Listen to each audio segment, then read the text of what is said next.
I will not in any way propose to give, but just very briefly, as you can see, he is the Manley Hudson Professor of Law and Faculty Director of the Institute for Global Law and Policy at Harvard Law School, where he's been since 1981. Is that right? And has held and conducted a range of work from the practical for PricewaterhouseCoopers, the UN, the EU, Cleary Gottlieb, through the policy world, the US Council on Foreign Relations, the World Economic Forum, Thailand's Truth for Reconciliation Commission, and in the scholarly world, where he served as the chair of the graduate committee at Harvard Law School, the vice president of international affairs, and university professor of law at Brown University, and many others. Rather than rehash his bio, I just wanted to touch on a couple of things before inviting him up to the stage.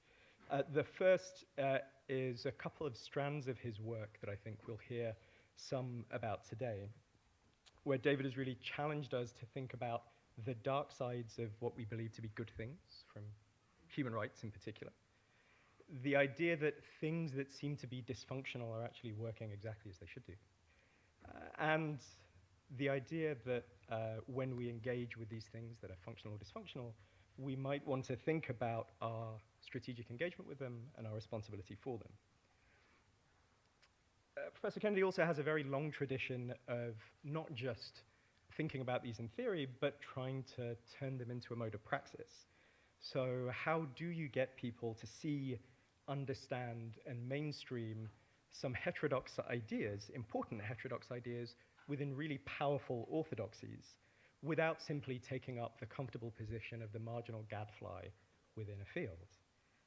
In this, I think he certainly resonates with the work of Albert Hirschman, whose work the Center on Democracy focuses on, which is, in essence, to say, how can you be an expert who can be creative and heterodox while inhabiting that world with a sense of responsibility? He is also, I think, and his reputation precedes him on this, a generous and empathetic interlocutor, mentor, and institution builder. And this, I think, is one of the really important ways in which he puts these ideas into practice. So I want to thank Professor Kennedy for accepting this invitation in this very spirit to provoke and engage a room full of experts, particularly at a time when we might think that the world has had enough of us. So with that, David.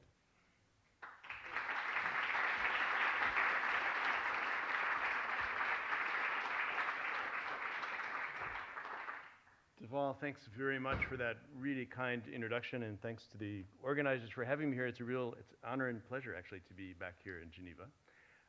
What I'd like to do this evening is revisit a relatively long-standing and classic question.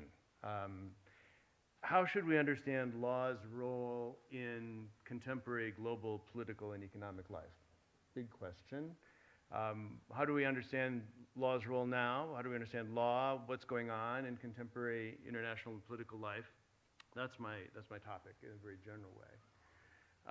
And I start with a powerful sense that the conventional picture of law, somehow beyond or above national legal regimes, outside them, doesn't capture the density or complexity, pluralism, the drama of law's role actually in global affairs today.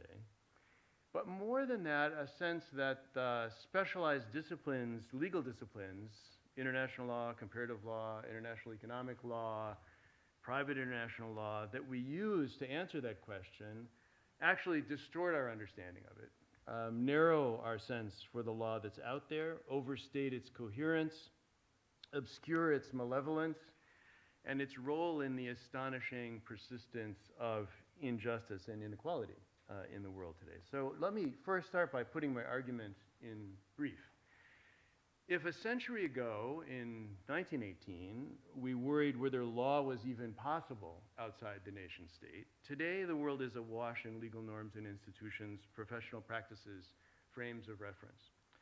With law's ubiquity has come a rise in expert governance and technocracy in world affairs. Lawyers have played a big part in that.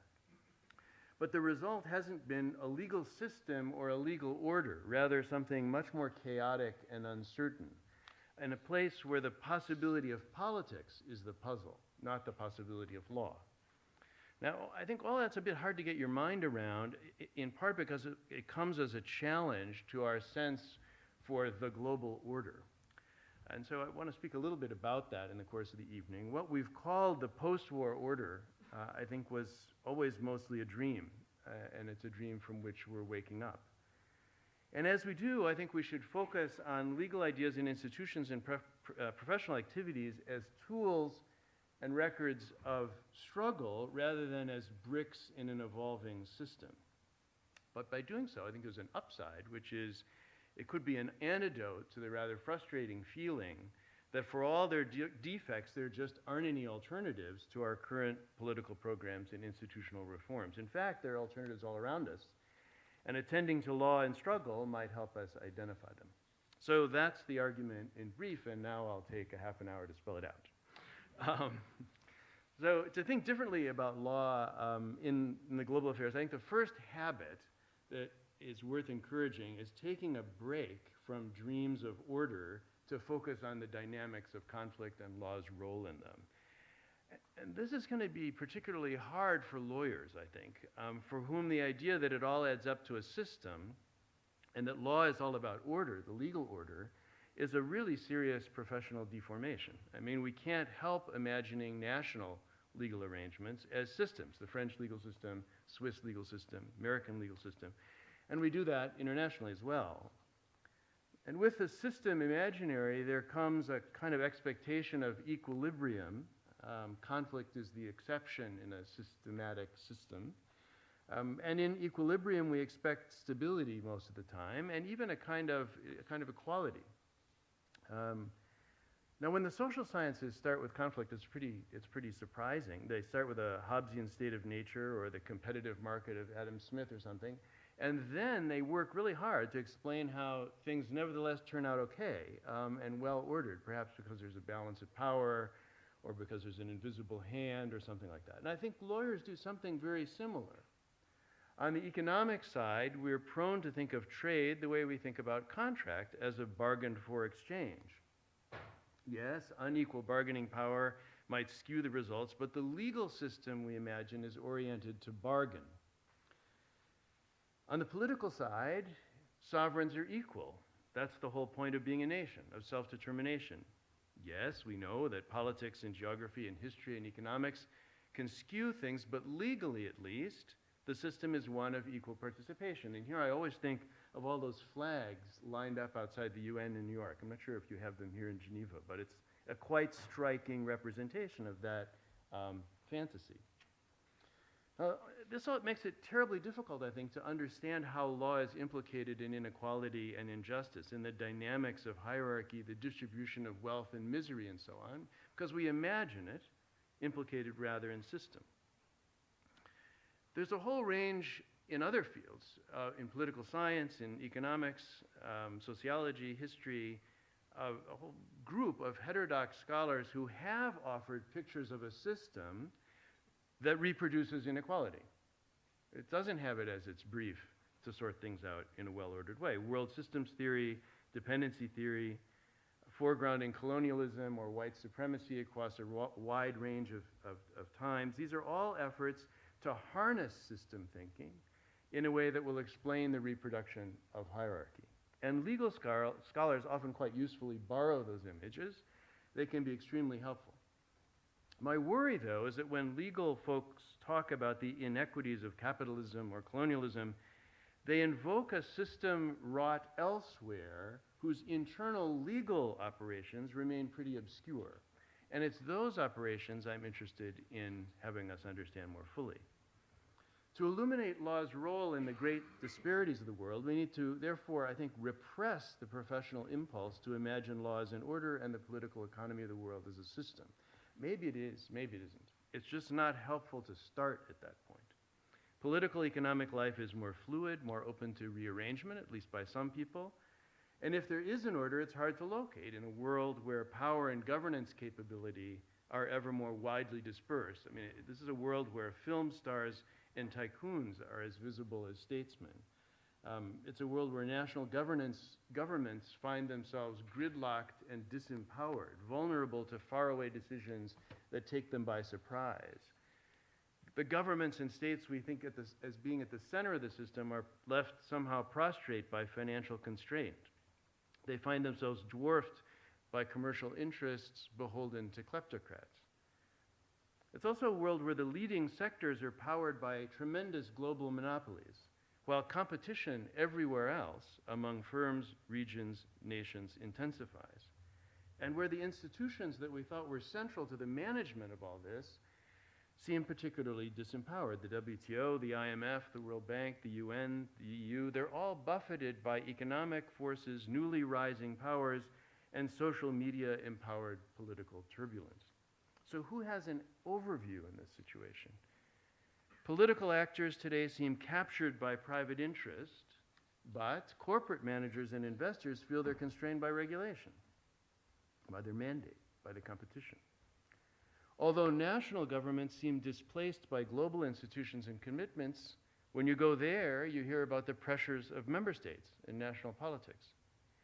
So in so dispersed a system where everyone's passing things to the next, there's no addressee for complaint. And here I'm remembered of some years I spent in Brussels where wherever you went, nobody had really decided anything. The Commission thought it all happened in the Council, but the member states thought it was the Commission. The Parliament thought everything had been pre-cooked in the working groups, and so forth. Around and around and around one could go. But more importantly, all the sites where global problems might be addressed are actually manned today by people with much more parochial interests. There simply is no global location or authority, not Geneva, but also not a hegemon, pretending to take responsibility for the global public interest broadly conceived.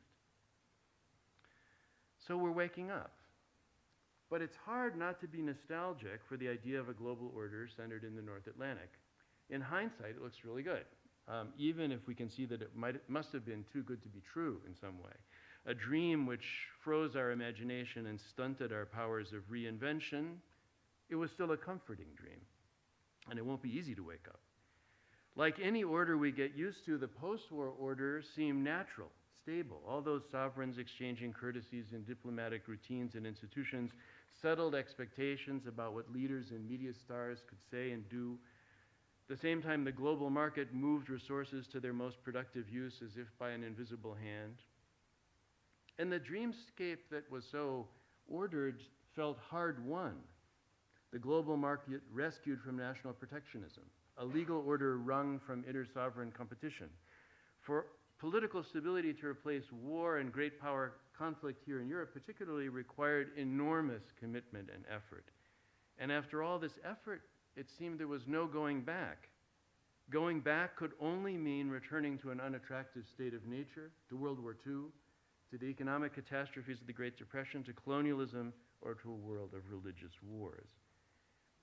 Like the Hotel California, the order could always be reformed, but you could never leave it. And you know, that was okay, because the order seemed remarkably resilient. It had gotten through the Soviet era, absorbed decolonization, the 1960s, the oil shock. It had survived repeated global economic crises and wars all around the periphery, dramatic changes in technology, communication, the structure of manufacturing and finance. Why wouldn't it also survive today's challenges? After all it had been through, it still promised stability, and stability in the interests of all, a Europe for all Europeans, a global order for all the world. And if American or Western hegemony underwrote the whole thing, this was less a worry than a relief. At least somebody was paying attention to what everybody requires, a kind of benign hegemony for which one should be grateful, given the historical alternatives. Now, if you take that all together, it's a fantastic picture. It's very, very difficult to give up. But while we were dreaming, there were things we didn't see. Perhaps we preferred not to see, or saw only dimly in a sort of distorted way. Take the challenges of injustice. Somehow they seemed balanced by the order's built-in progressivity, the arc of history bending towards liberal values, towards peace, that whole set of ideas. There were bad things, but we were moving in the right direction. And the way things were, at least here, at least most of the time, prefigured how they might one day be for the world. And I think that's why we thought working for the order and preserving what we had built for ourselves was also to work towards a more just future for the whole world. Domination and unequal powers were somewhere at the margins, outside the order, beneath it, below it, conditions to which it responded rather than conditions it produced. It was hard to see inequality as an active project, to imagine the established arrangements making things worse, winners feathering their own nests while making promises they couldn't keep. It was hard to see the structure as a collection of levers winners used to defeat losers, to consolidate and legitimate their gains. We knew that there were stronger and weaker powers, developed and underdeveloped societies, leading and lagging sectors, but the post-war order promised equality. Anybody could join and catch up and participate and modernize. Development was available to any country with the right policy, just as liberal democracy could come to any nation with the right constitution. The global consensus and the institutional arrangements it underwrote were open to anybody with the right values. The trade regime as well, if you joined the WTO, made the necessary concessions. The global financial architecture was open. I mean, you had to manage your national accounts, protect investor rights, join some bilateral investment treaties, but then there you go. The European Union and the Euro have paths to membership. I mean, they're slow sometimes, but they're there. And even the rule of law could be injected by the development agencies of the North. So if outsiders can't be assimilated, and normally, as she says, wir schaffen das, it's only because they present existential threats. Well, when you're dreaming, there really is no alternative. When the order is threatened by backsliding, by outsiders, the solution is vigilance, security cooperation, doubling down on existing institutional arrangements. We can see that very strikingly here in Europe. The only response to an unsatisfactory Europe is more Europe. Reinforce the boundaries, deepen the institutions. Well, what about law in this whole story? By the end of the 20th century, law was everywhere we looked. It had taken 100 years of intellectual and practical work to make law so ubiquitous and the legality of transnational law so plausible to so many people. And along the way, law was reimagined again and again.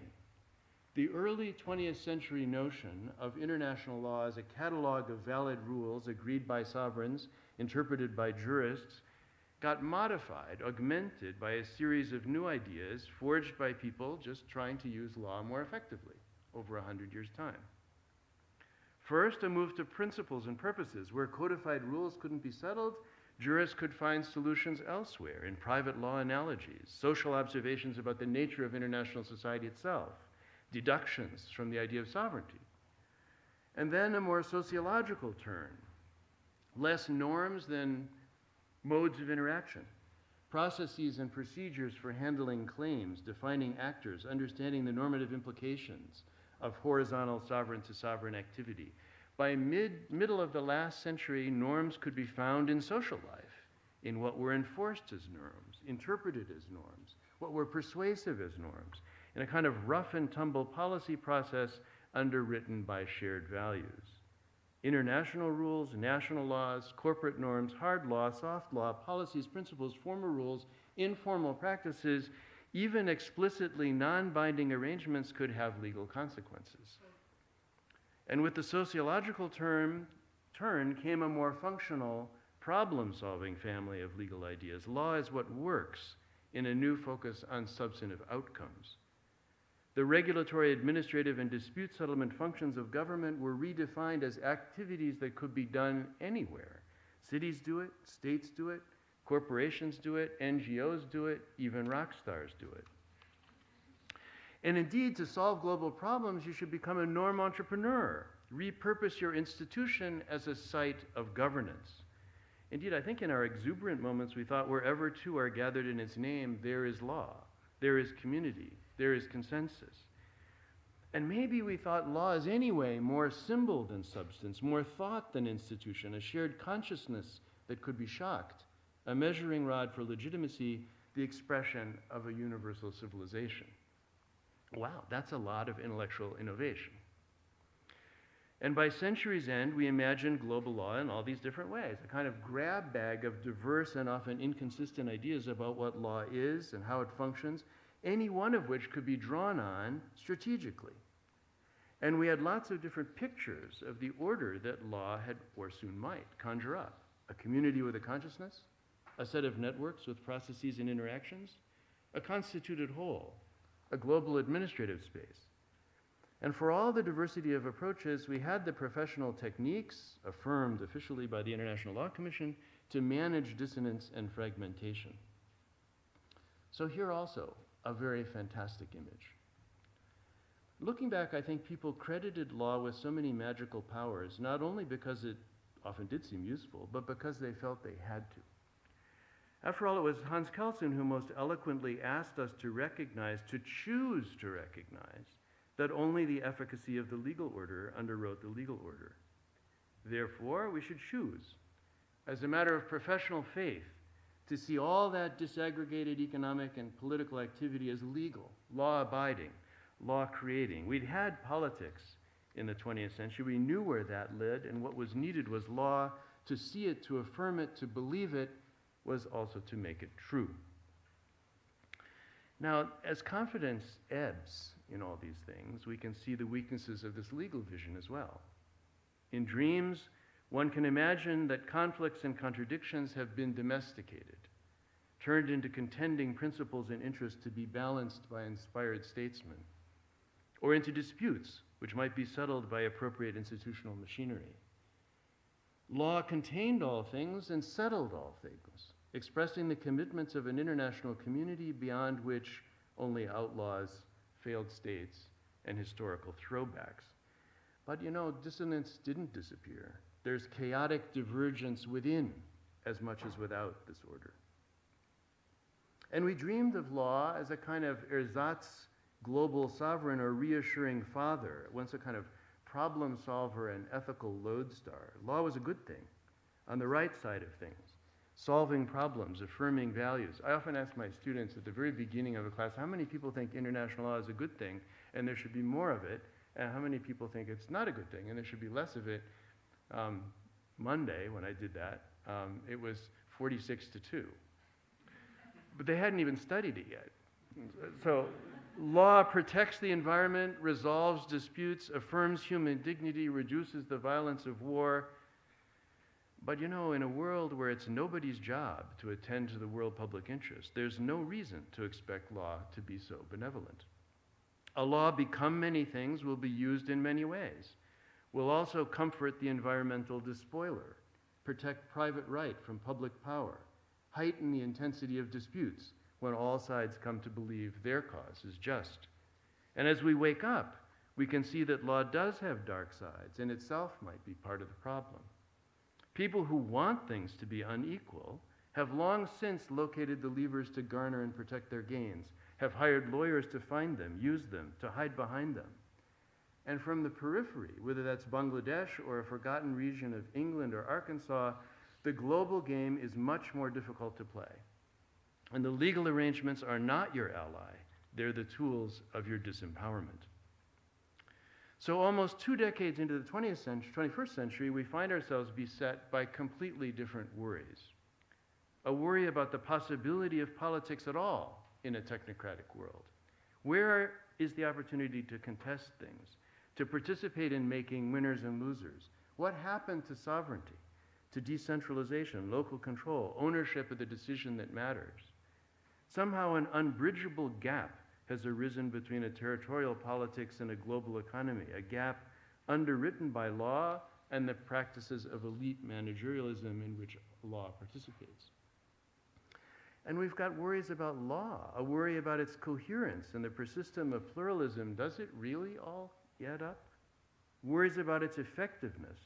Can the international order, the legal order, respond to problems that we define as global, whether they're really global or just we think of them that way?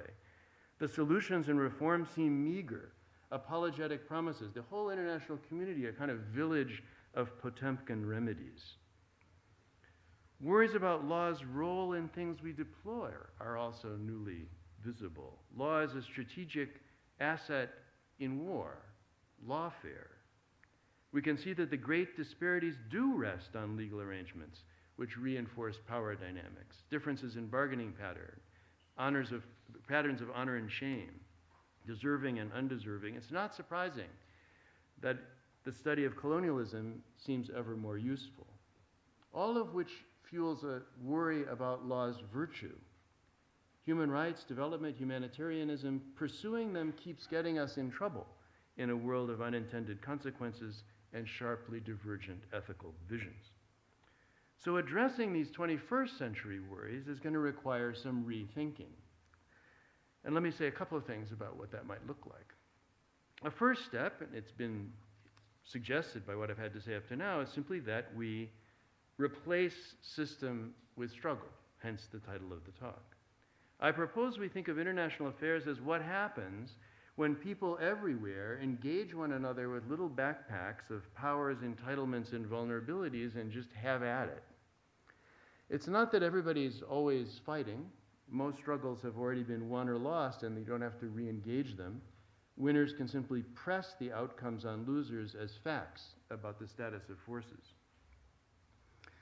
But people who struggle neither talk one another into things or bash each other on the head. They bring leverage to bear, a kind of complex amalgam of assertions backed up by more or less tacit threats.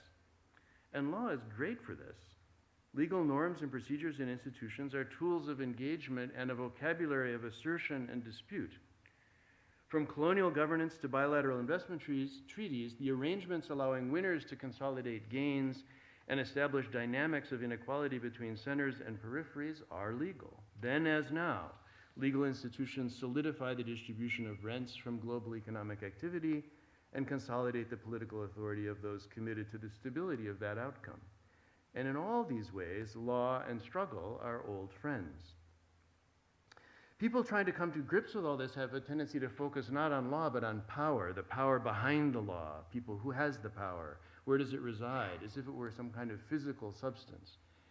But power is easy to theorize and really hard to put your hands on, and it's better, I think, to search for power's effect. The moment where somebody asserts something and somebody else yields to it, where wealth and honor and opportunity are taken, held, or withheld. And legal arrangements themselves offer a kind of bright red thread to identify those moments, to identify the effects of power. You can begin, actually, almost anywhere. Identify a rule, a judicial opinion, a field of jurisprudence, a professional attitude, a practice, an institution, an argumentative habit, a legal something, which allocates a surplus among actors. Now, what you've identified is a node of authority, of winning and losing, a political choice, an economic choice, cemented, legitimated, written into a legal arrangement. You've identified an effect of power. And then you start working adjacently. What other legal arrangements support this effect, made it possible, made it reproducible? And this is a very familiar analytic. Labor arrangements are not only a function of labor law, but also of family law, of immigration law, tax law, and so on. And as you move out from your legal something, you might find that the effect you're observing seems to be a function not of law at all, but of a fact, like union density or something in the labor context. And here, you just go back to step one and you say, well, what legal arrangements, ideas, practices, and so forth make union density high or low, and so on. Turning facts into decisions, written into law.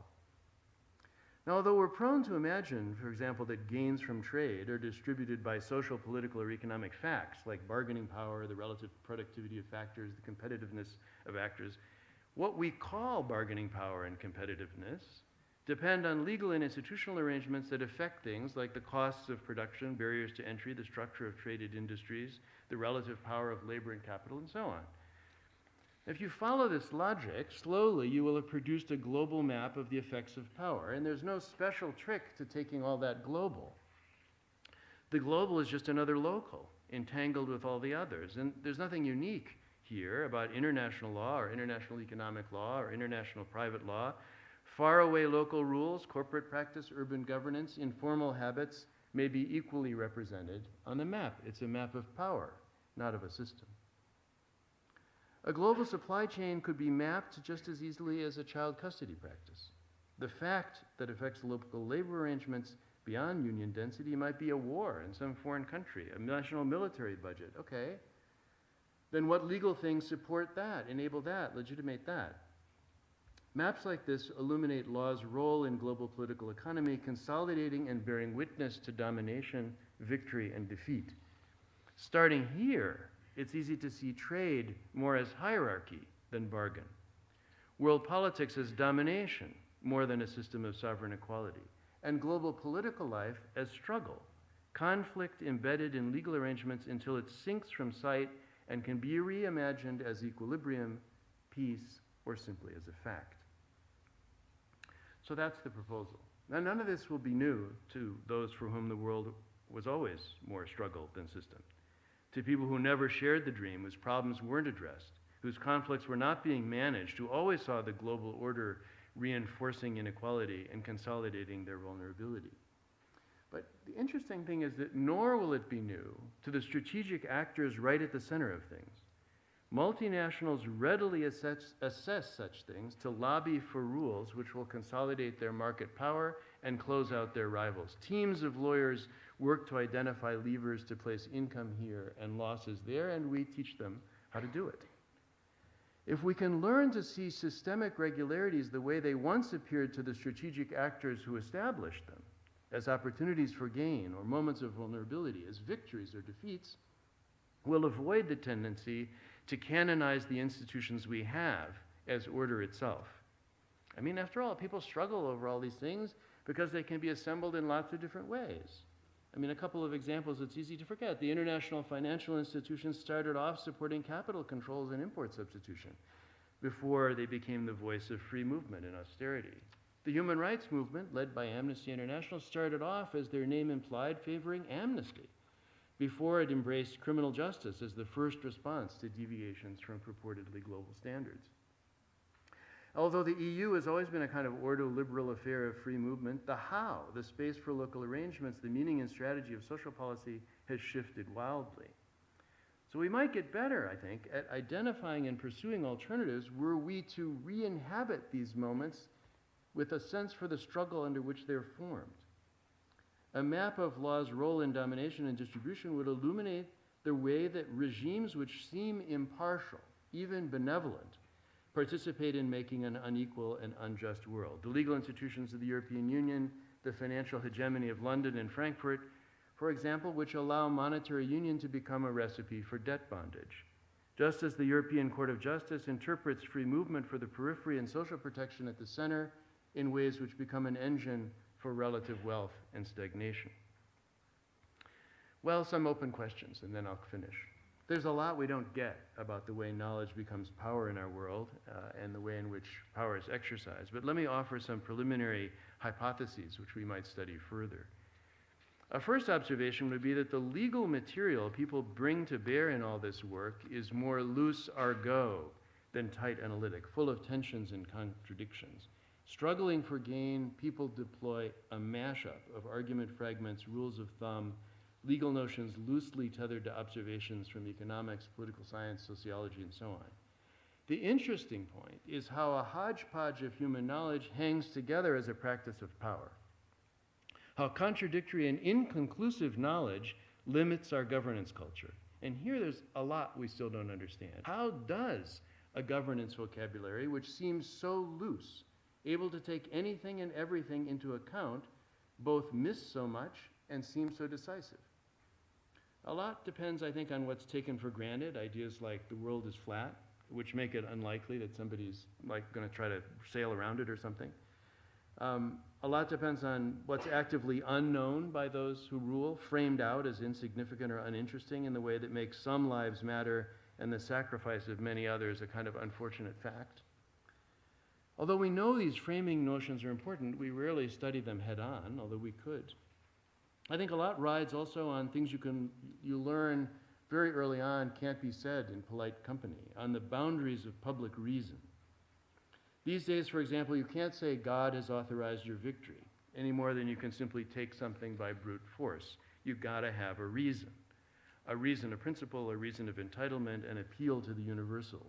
Now, you can push against those boundaries, but they establish a kind of bandwidth around what politics can accomplish, what economics can become, and how opposition can be made known. That's the crucial point. One further observation about global articulative power, in studying legal expertise, I stumbled on a kind of maxim. The more diverse and plural law became, the more widespread it was. And this seems really true of lots of different kinds of expert technocratic behavior. The less decisive, the less determinative, the more prevalent. Perhaps because porous vocabularies can be harnessed in principled disagreement as readily as pragmatic settlement. Or maybe because in a plural world, people are constantly probing, testing for facts which can be reframed as decisions, and as they do, the vocabularies they share become ever more internally diverse. But it's this porosity, I think, that helps explain the kind of weird pragmatic disenchantment so common among global elites today and so mystifying to those in other places.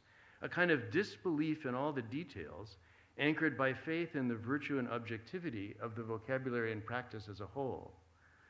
It may simply be that over time, people who use the available vocabularies come to grasp their plasticity, their potential for strategic use, the vulnerability of even the firmest framing conventions, but they continue to find them useful, even more useful.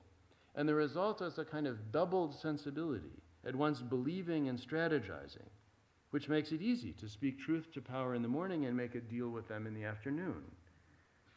Or to imagine other people, lay people, outside people, being persuaded by claims that you know, and presumably they should also know, are just arguments.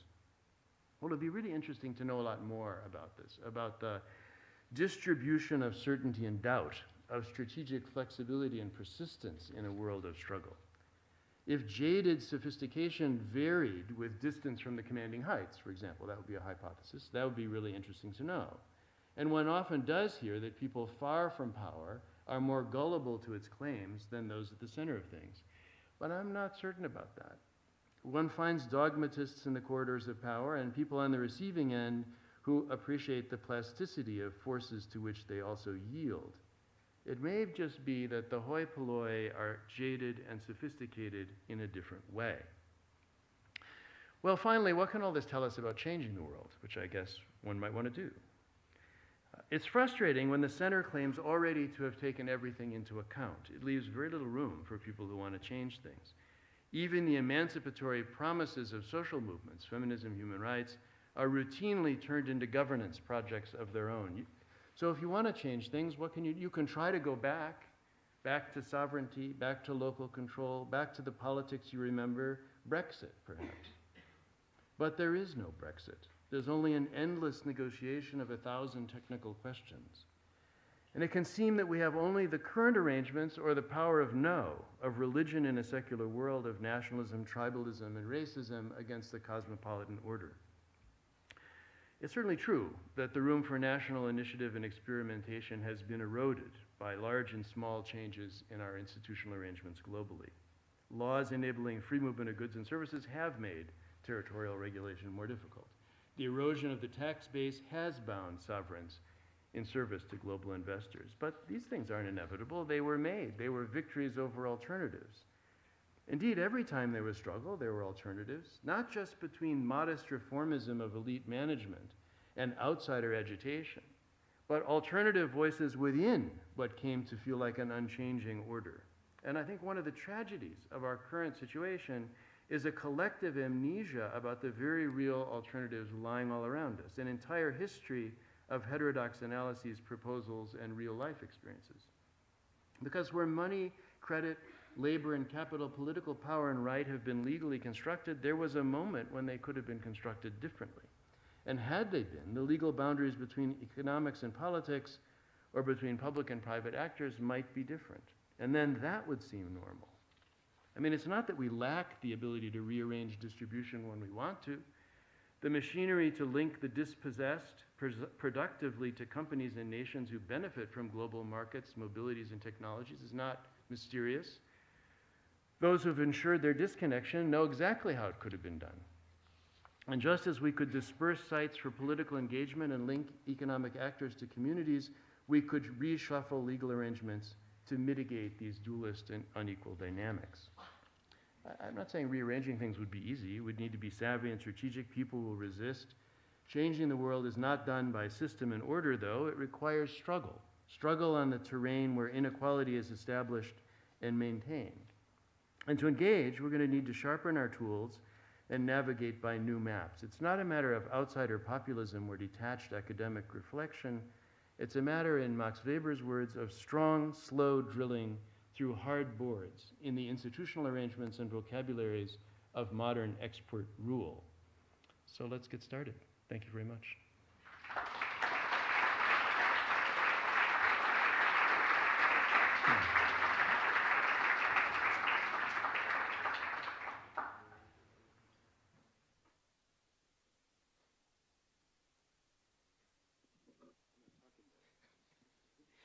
So thank you very much, David. That was provoking, engaging, disconcerting.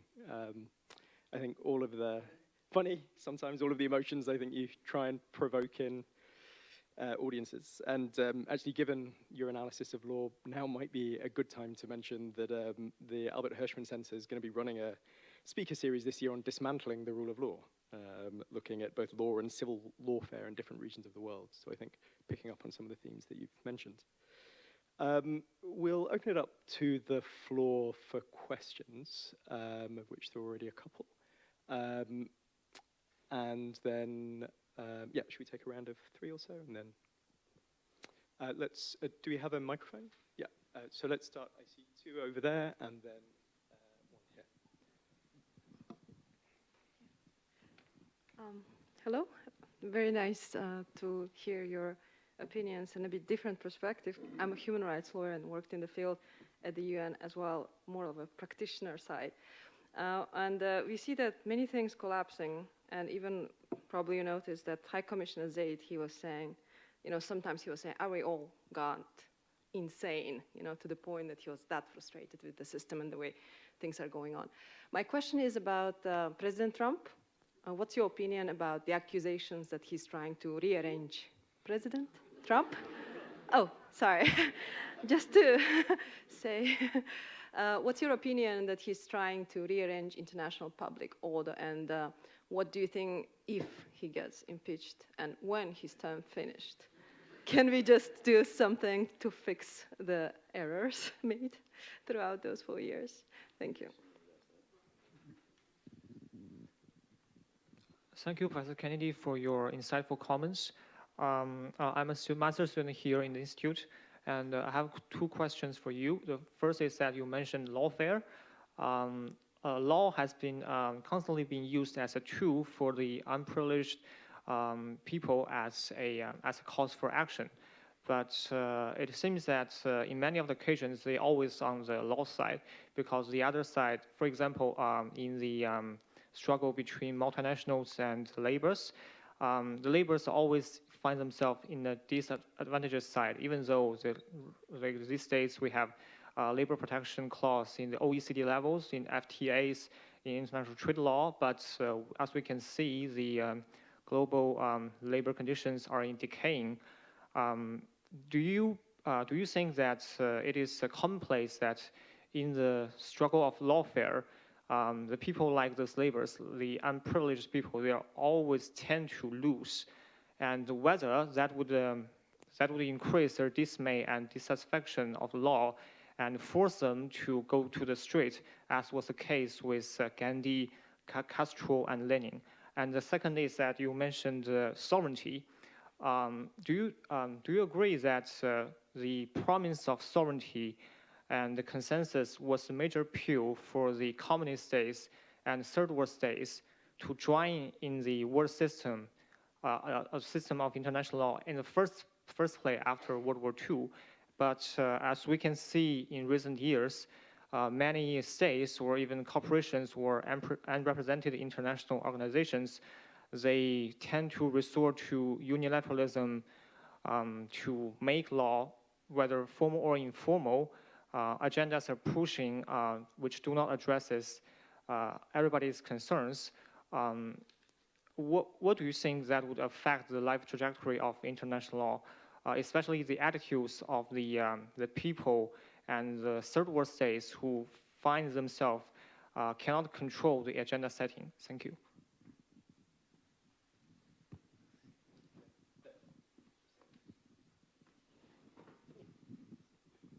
Well, my name is Defne Gönenç. I'm a PhD student in political science.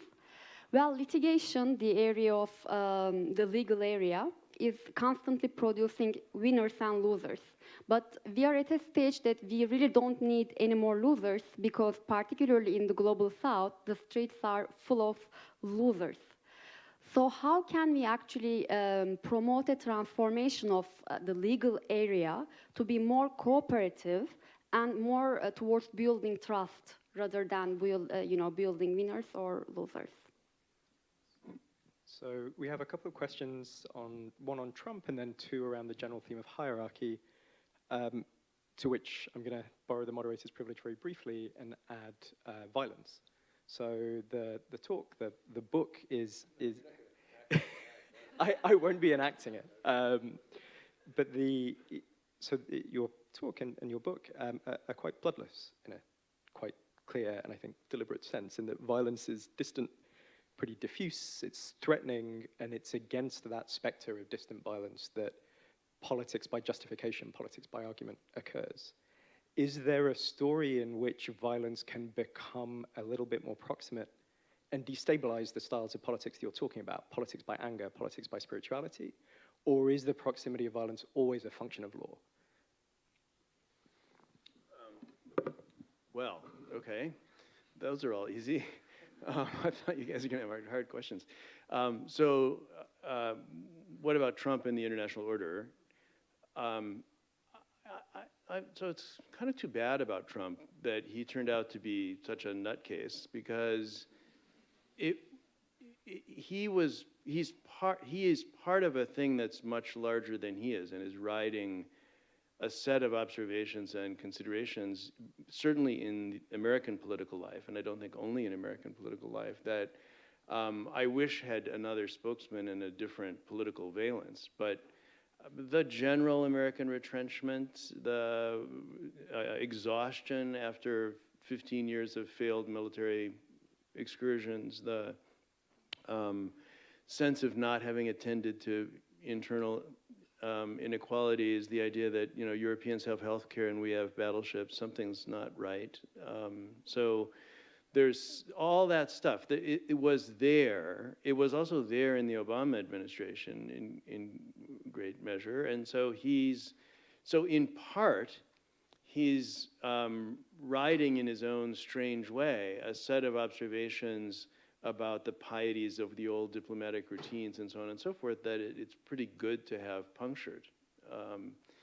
But don't anyone go away thinking I'm a Trump supporter. It's just that I wouldn't, I want to try to separate the politics he enables, both its kind of populist racist dimension and also its kind of standard issue Republican dimension, from the forces that he was able to harness more successfully than others in our political culture, and that I think are being successfully harnessed by other people in relatively wealthy countries that have experienced massive inequalities and the loss of a promise. Whether those are the new countries of Eastern Europe into the EU who are experiencing a new kind of inequality and loss of a promise, or whoever that is. So my sense about Trump is he's not going away, and he might go away, but the forces that are there, I hope that they are able to take a more productive form and try to address some of the things that gave rise to them, whatever political changes would need to be made to do that. So that's what I think about that. And he's not going to be impeached, and that's just a fantasy. Okay, now, so, but I don't know anything about America. It's just some country. I do global stuff. I think the question of what's the relationship between our ideas about law and order on the one hand and the weak. And I think we have this idea that law is on the side of the weak and power is on the side of the strong that's incredibly deeply ingrained. And law is on the side of kind of collective trust, and power and violence are on the side of mistrust and so forth. So if we're expanding and deepening the relevance of law, we must also be building a community of trust, and we must also be expanding the range of tools that are available to the weak. So from the moment of sovereignty protects the newly decolonized states, you know, they have a kind of sovereign, legal, self-determining thing against the colonial project. And I think the thing about this is it's just not right. So it's a massive underestimation of the way in which legal rules, by and large, are associated with the powerful. I mean, you have to admit, it would be really crazy if you imagined that there were law that was created by powerful people that didn't support the powerful people.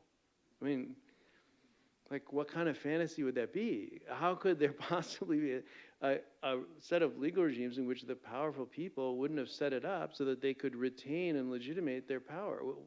It's hard to imagine what that'd be like. Not that there aren't opportunities for struggle, not that there aren't legal devices and so forth that are there that could do things in a different way. But I think that we credit law in general with too much emancipatory potential, and then focus too little on the legal machinery by which specific struggles have been won and lost that might come out differently. So I'm not one of these iron cage, I'm actually quite optimistic. It's just that we're not adept enough at understanding the machinery by which the powerful are able to reproduce their authority. And if we did, we might find ways of contesting it that didn't involve going into the streets and so forth.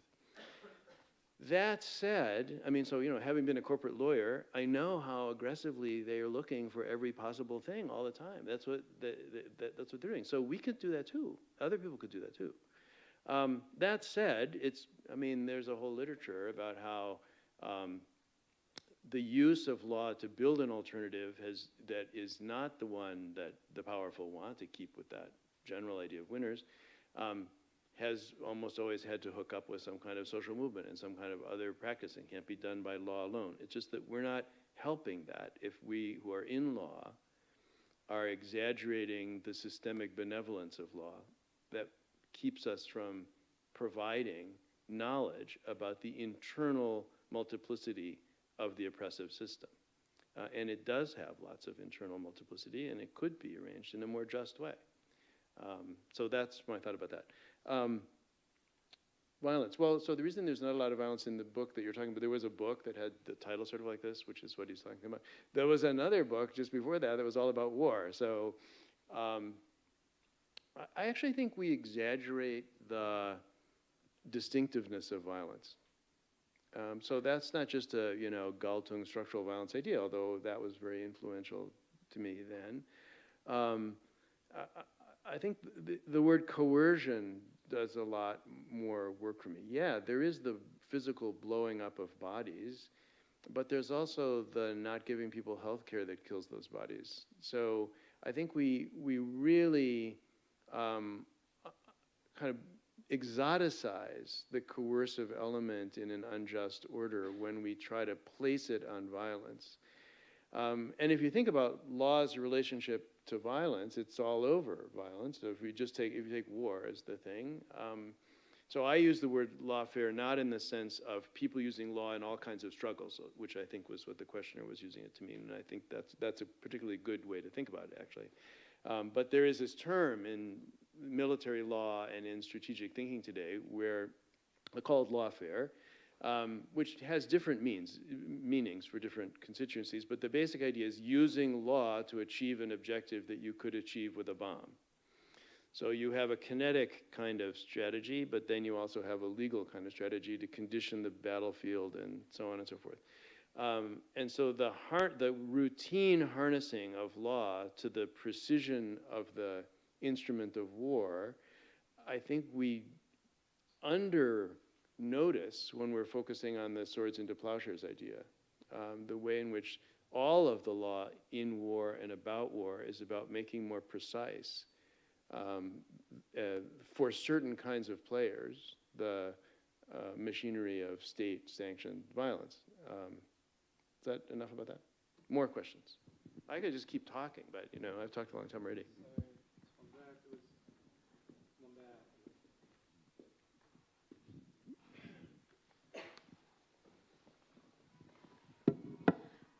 Hi, good evening. My name is Gabriela Taveras, and I am a first-year master's student in the Development Studies program. My question to you is, Amartya Sen once said that human rights are the parents of international law. However, it does not always seem... Are the what? The parents? Parents of international law. However, it does not always seem as if the International Criminal Court aligns with this. So my question for you is, what are some ways you believe that the ICC should reform in order to align with this statement, especially with member states threatening to pull out of the Rome Statute? We have one here. Thank you.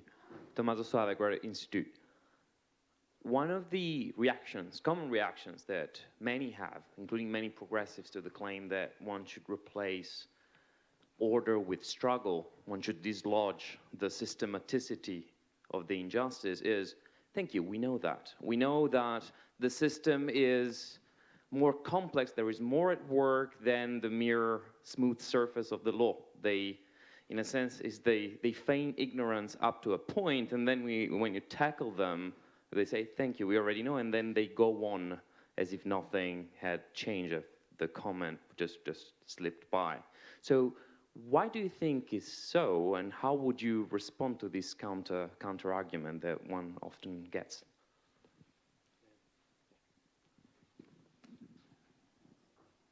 Merci. Michal Svarabovic, PhD candidate at the Institute. Well, I had this problem that started waking me up at recently, but it's a long problem. So if a question about lawyers and scholars, legal scholars' responsibility in all this, can you convince anybody about anything anymore with legal argument? Or was it in the first place about convincing anybody? And it seems to me sometimes that by criticizing and by destroying the system, you also destroy the tools with which you would want to effectuate change. So that's my question. So David, should we bend it all down? Is there any point doing a law degree anymore? Several years to retirement, so yeah. So first on the ICC, I never thought the ICC was a good idea, and I haven't. I still don't think it's a good idea. It's the idea of having an international criminal law seems to me so lunatically fantastic as that any kind of global criminal anything could begin to have something like the regularity we would expect in a criminal legal order that we'd regard as rule of law-like in any national system, rather than being some sort of weirdo, sporadic thing. And it's part of the general moment of the criminalization of everything. So we have a drug problem, let's criminalize it. So whatever problem we have, let's criminalize it. We have a genocide problem, let's criminalize it. There's a genocide problem, but whether criminalization is the right way to think about it, or the right way to imagine the international community should focus its energy, or what part of a larger puzzle it should be part of, it seems to me to be all needing to be rethought. And yeah, so I could say more about that, but also on specific, like this idea that they're going to now investigate, the prosecutor wants to investigate Myanmar over the Rohingya. Of course they're going to, but whether that's a good idea, we need to know a lot more about a lot of things, and to compare it to a lot of other alternatives to figure out whether that was anything other than a way for us to feel good. So there's that. Order and struggle are obvious, duh.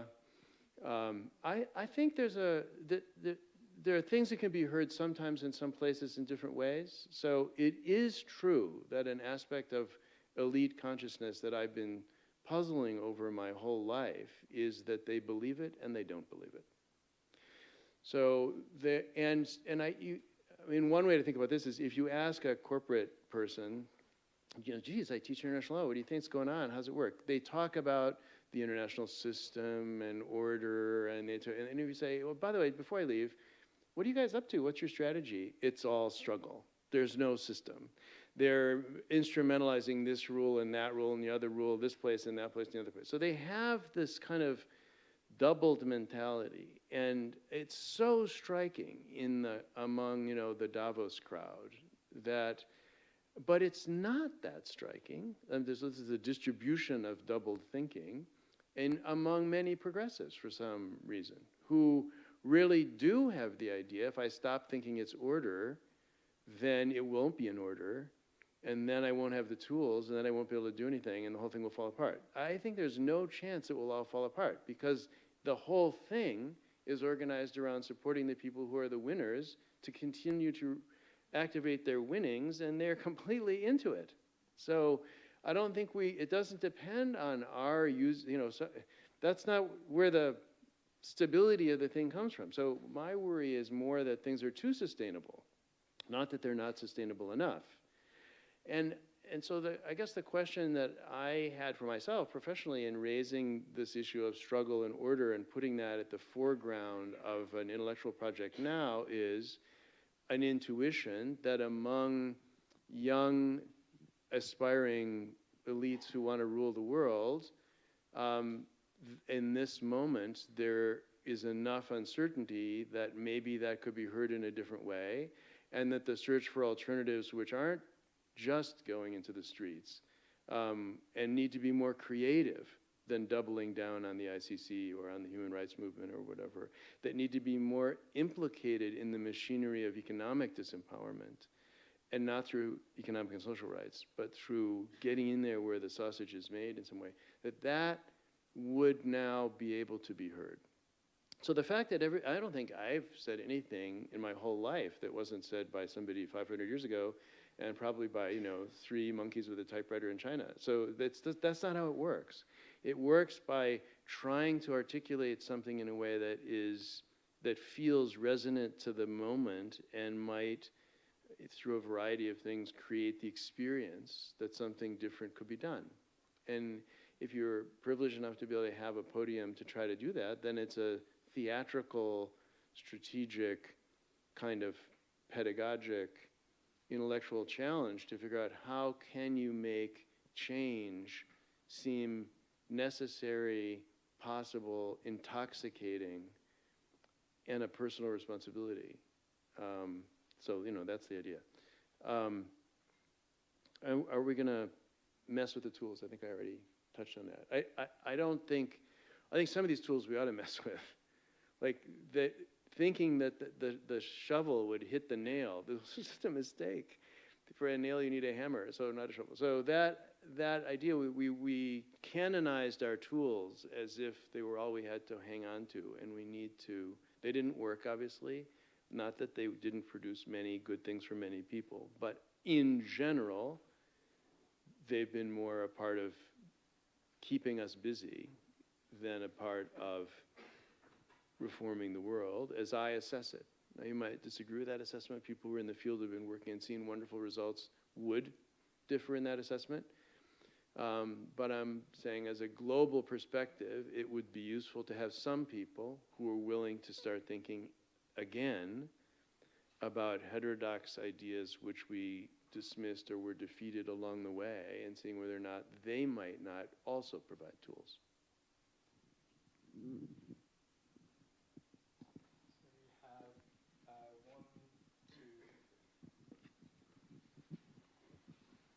Hi, thanks. I'm Meg Davis. I'm kind of an independent scholar here, and thank you for very evocative and thought-provoking talk. And the idea of laws as nodes of power and authority is a great one.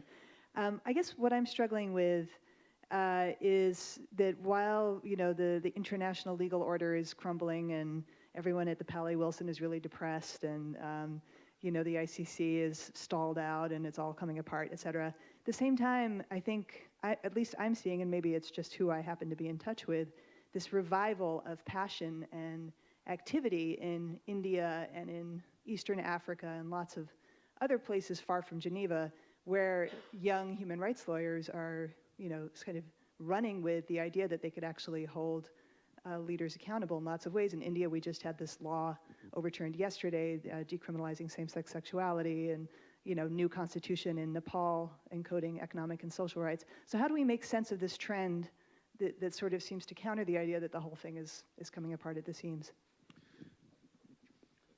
So let me just take that one, because, so first of all, I don't think it's all coming apart at the seams. I really don't. I think it's really holding together very well. So we have a malaise about it. We're waking up from a dream about what it is. We in the West and we in the center and we in the North Atlantic are waking up from a set of ideas about what it was that was holding it all together. But I think actually if we think of the global legal order, which I don't think of as an order, but the law of the world, man, it's all over the place. People are using it like crazy. So the number of lawyers and the number of other people invoking and dealing and doing things with law, and the extent to which law, even law in the English language, has proliferated for deal making of 1,000 kinds in a million places, and the way in which rights have proliferated across millions of different kinds of settings, I think that's more true than the idea that an actual order is falling apart. I think what I wanted to say is we're waking up from a certain fantasy we had about what that order was like and who it benefited and how it functioned. And we also have in the North Atlantic democracies our own malaise to deal with, which I don't think is a global thing. It's very different in different countries.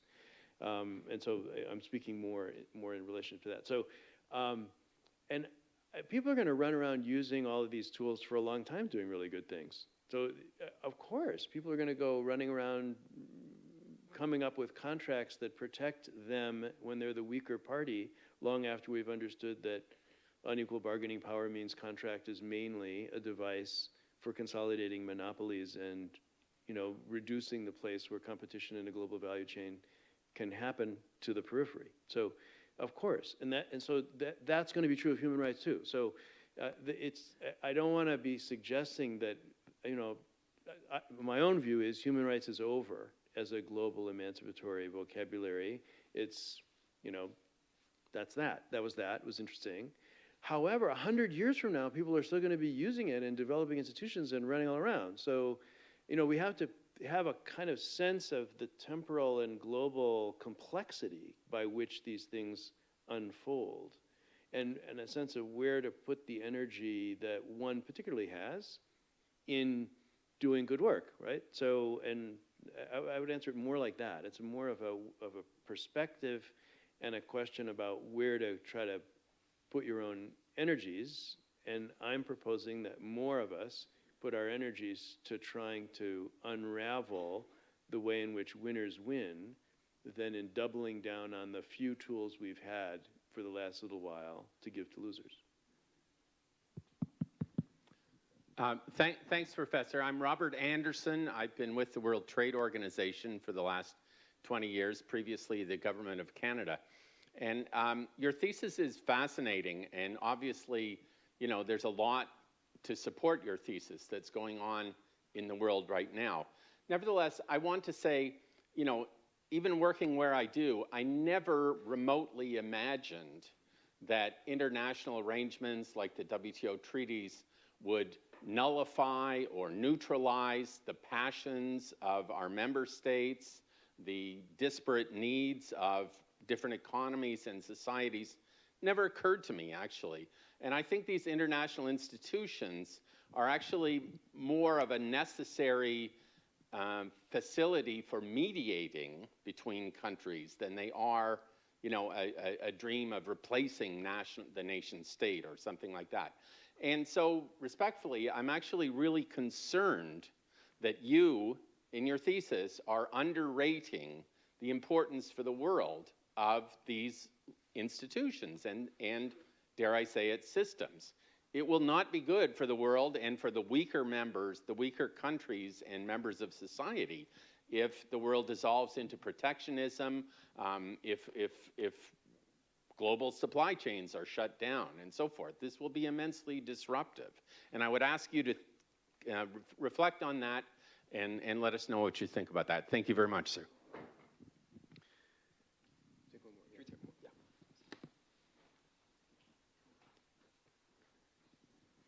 So I'm also from a global institution here. I'm also an international technocratic managerial bureaucrat. working on Potemkin reforms. You know, so I work at the Global Fund for the fight against AIDS, tuberculosis, and malaria. We give away $4 billion a year for these diseases. And one of the things that I'm working on is pandemic preparedness to prevent actually something like the Spanish flu pandemic that killed like 1/5 of the world's population. And after SARS, there was a movement to change the international regulations called the International Health Regulations, and a set of interlocking sort of institutional steps to help countries like the DRC and other prepare for pandemic preparedness. And I see a much more positive role for international law, and I just use that as an example because I think that there are global solutions to global problems like pandemic preparedness, and I think international law plays a central role in that. So. I agree with that. Okay, let me take both of these differently. So I think that let's take the WTO. I've always had, you know, John Jackson's view of the WTO, which is that trade law is not a decisive thing. It's an interface mechanism for states to work out their differences. And I've always taken Judith Bellow's view of the WTO, that it's not an imposition on sovereignty, it's a space with which sovereignty can be exercised and measured and tracked and engaged reciprocally, and that there's something to that, and that there's a real function for that. So on that, that's how it works. I think that's what it is, and I've written about that, and I've taught international economic law, and you know, I don't think we should have protectionism everywhere. However, if you talk to people about the regulation of trading relations, taking the WTO out of it, and say, well, what about these global value chains, and how are they put together, and how are they governed?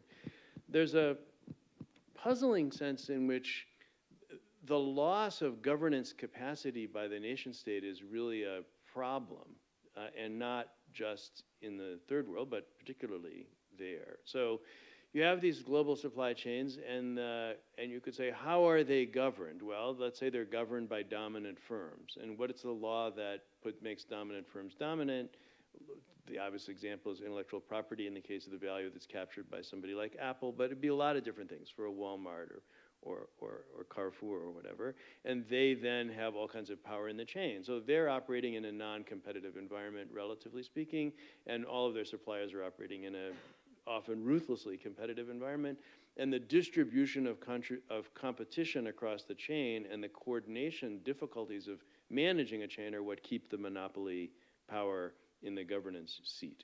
And that monopoly power is not located in any state.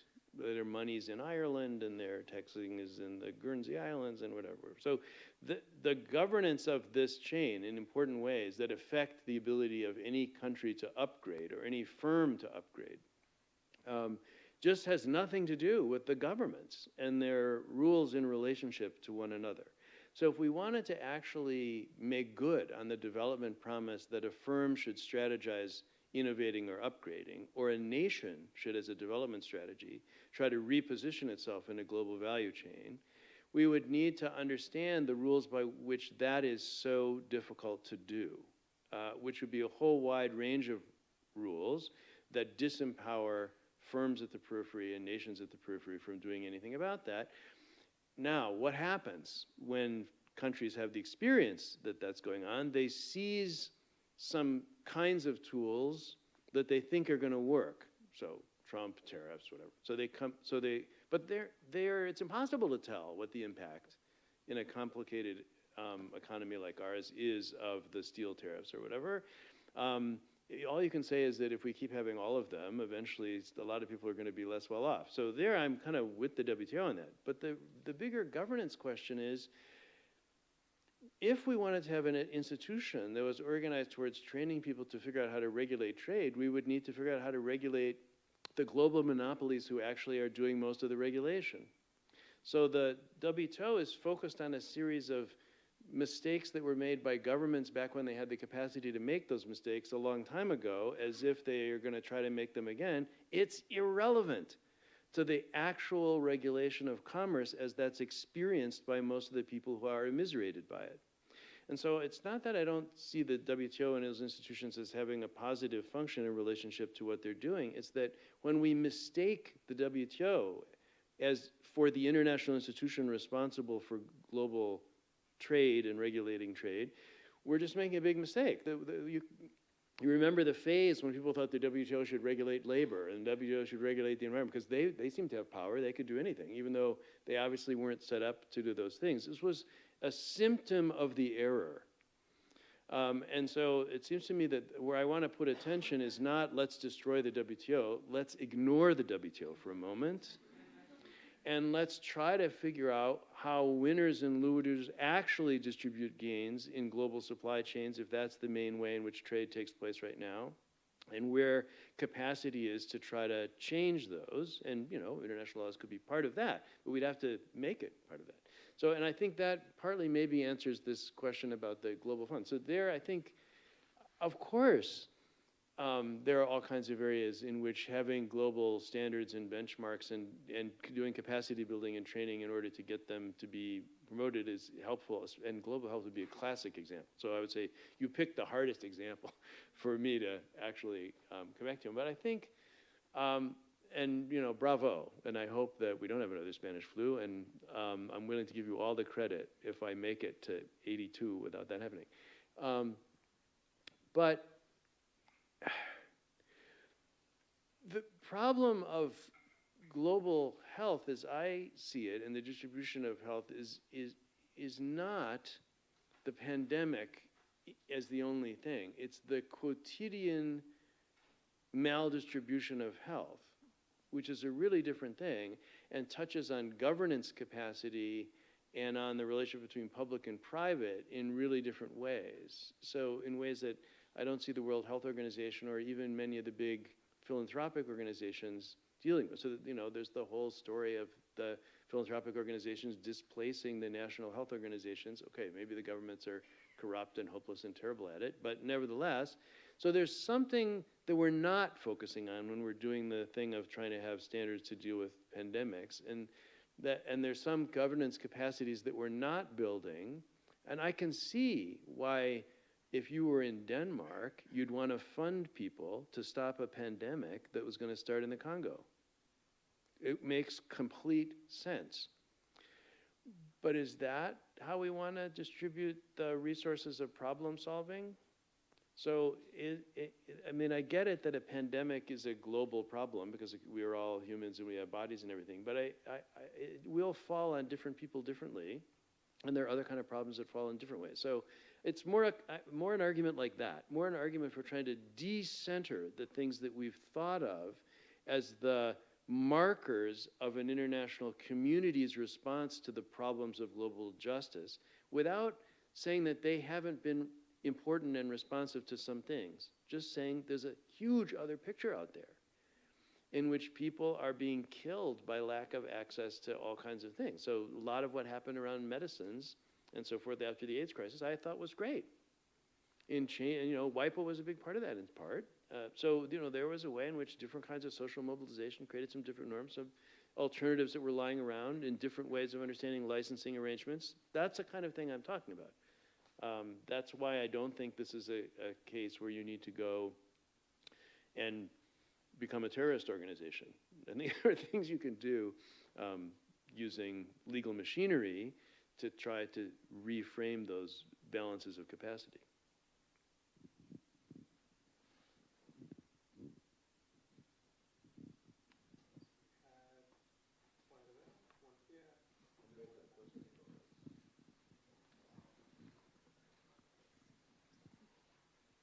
Thank you for an interesting debate.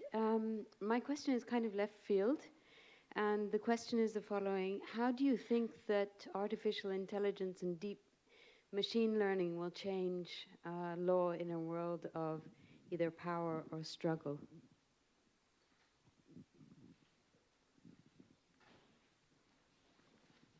I'm Viktor Zidek from Czech Republic, authorized water management and landscape engineer. Before 10 years, I was make bio research after them must be Sodrot and migration and around. I have big problem with state government and so I was mean that this is full of Russian agents, but now in Geneva I know that this is corrugation from Soros, Nadacion, and also, yeah, minus Worte, people have only one of rights, yeah, did after circa 1 week, yeah. So it's not better from the Union nation take people return to people guns like in Wild West.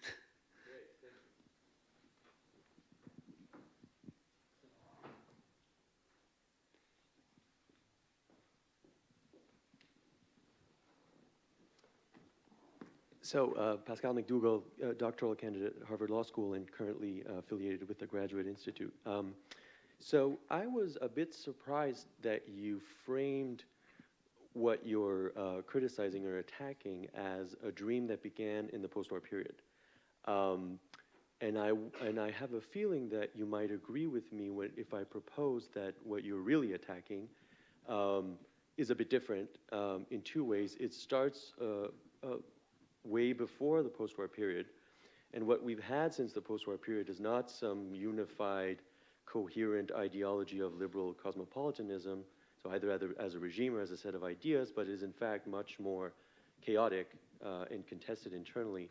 So, you know, and you've written yourself a lot about the intellectual history of these various the legal professions involved. So we've had the post-war developmentalist approach that was brutally torn down intellectually by what you might call the neoliberals, who themselves were criticized and booed off the stage, and so on and so forth, right? So it's a lot more contested, and you might say that the idea of ruling the world through order and law began way before the post-war period, and is in fact, and so you might get less resistance if you say all the same things that you said, but just not aim it at anything like a post-war or a post-war order.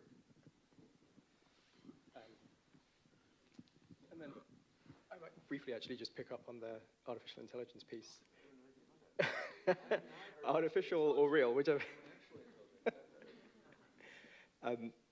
So it's a question about where we should put our energies, right? So you say, hey, this is a moment of potential openness, heterodoxy, something in law, and you're kind of excited about teaching law students in this moment because something new might be happening. But I wonder if the moment of that heterodoxy is the moment of demise of law's power, that the only reason you can talk about that is because law isn't really at the center anymore. And actually, should we be putting our energies to look at those people in the design schools and maybe in the business schools who are gathering or working out how to gather data from afar, plug it through algorithms, and getting those algorithms to govern smart cities, and then with the remainder of the stuff that they can't gather data on, doing these kind of wonderful policy experimental stuff. So really, are you kind of pointing us to a dying star in the name of using our energies better when actually we should be going somewhere else? No. So no, everyone should go to law school. So I'm just a complete proselytizer for my specialty. Over my career, people have constantly told me that there was some other thing that was real. The economy, the political world, the technical world, the engineering world, the physical world, artificial intelligence, blockchain technology. There's always somebody who says that there's some other thing that's going to mean that the kind of analysis of legal arrangements and institutions is less relevant or will be displaced by these other things. And so far, it hasn't worked out that way. So my sense is that all of those things are important, and they're all going to change what's going on. And blockchain is going to make instant contracts the kind of contracts that we have, and that is going to change doctrine and so forth. But it turns out there's an enormous project of trying to understand the normative, institutional, ideological, professional, legal arrangements that undergird those other domains and that make them what they are. So when everybody thought you had to be an economist, they were not noticing that, markets and interest and labor and capital and so on and so forth were also legal institutions, and they could be put together in different ways, not only in the same way. And when people were thinking that politics was going to transform everything and swamp law, they weren't noticing the extent to which politicians were speaking and acting normatively and out of a series of legal competences. So, and I think the same thing is interesting about these new technologies. The extent to which what counts and doesn't count as a technology, and what's fundable and not fundable as a technology, and what will actually happen with them is somehow wrapped up in a series of legal arrangements where choices are embedded that could shift the direction of those things one way or the other, strikes me to be quite large, so worthy of investigation. So so far I would say law rules still. On the question of state government and so the relative disempowerment of states and the presence of agents of other powers and kleptocrats and wealthy people and so on and so forth in the space of the political, so that the thing we've understood to be the political, a kind of interaction among people in civil society and so on and so forth, is so distorted and understood to be so distorted that people lose confidence in it. That's a very common phenomenon in what we used to call advanced democracies. It's not that unusual in most places in the world. And so I think we have to just get rid of the idea that the state is the perfectible institution of our political possibility and get off it. That was an interesting idea. And it had a lot of fruit in a few places with some kinds of social arrangements and political arrangements. But the space of political possibility has to be distributed across a whole series of other institutions and places, and they have to be democratized if you're in favor of democracy. If we're going to understand how to contest and change and take collective responsibility for the arrangements, we just have to get away from the state fantasy. And that also means get away from the idea that it's a scandal that the state's not doing its job. Of course it's not. Most of them don't. They never do. So it's just not what they're about in almost all instances. The idea of the state as a interest aggregator, I mean, what state is an interest aggregator of the global welfare defender or whatever? There aren't any like that. Okay, out of maybe Scandinavia, but it's just not a known political phenomenon in the world, and so we keep romanticizing it and talking about it as if it were, and aiming to try to perfect it as if it were. But politics is a different kind of animal, a more distributed animal.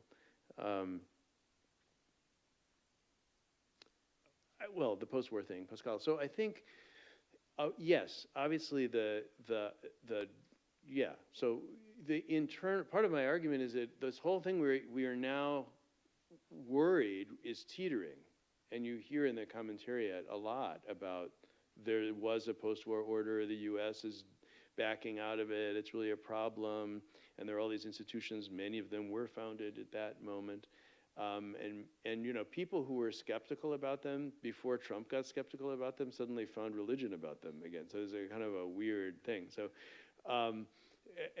all of that, I think, is a real aspect of the moment, that the reflective idea that there was something peculiar for the North Atlantic countries and populations about the post-war period that was tied up with these institutional arrangements and legal arrangements, I think, is in my interpretation as a cultural observer, is as much a part of the moment in the North Atlantic as the liberal constitutionist end of history thing was an idea in the mid-90s. It's part of the air at the moment. And so recalling the extent to which that order was always internally contested and was many different things in many different ways and could have been done in different ways, never had the kind of performative either prominence or benevolence that we now retrospectively associate with it in our dream. That seems to me interesting. Of course, the dream didn't start in 1945. It was cobbled together out of many other kinds of dreams that had other institutional homes and other backgrounds, so both in law and international organizations, in the management of international society, from the concert to, and so on and so forth. So all that's been going on, but it seems to me it's a peculiar aspect of our current moment that elites in the North Atlantic democracies have begun to worry about a thing that they remember as having been a post-war order. And I think that they're worried about something. That's not the thing to be worried about, and there's something else going on, and we should be focusing our attention rather on all of the middle scale decisions that were made over the last 20 years that continued the colonial project to the disempowered and immiserated people in our countries and in other countries, and about the false promises we made about how law and institutions were going to right those wrongs. So, David, you've urged us to decenter our attention and think about false promises. I am going to recenter our attention and thank you for the promise delivered of a really, really interesting talk and evening. So thank you. Thank you.